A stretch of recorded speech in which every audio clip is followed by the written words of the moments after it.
ఇంతకుముందు అక్కడ ఇన్లెట్లు ఉన్నాయి.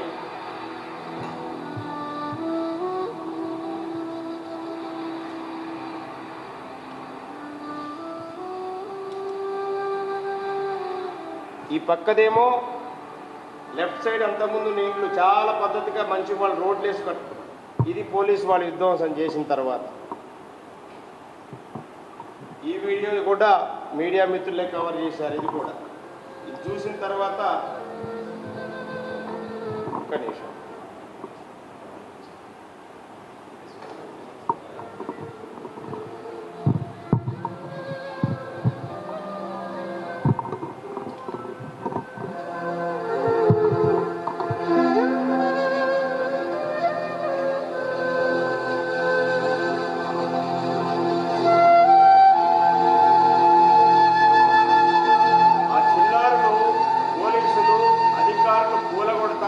వాళ్ళ ఇళ్లలో ఫుడ్ లేక అక్కడ పూలగుట్ట శిథిలాల మధ్యలో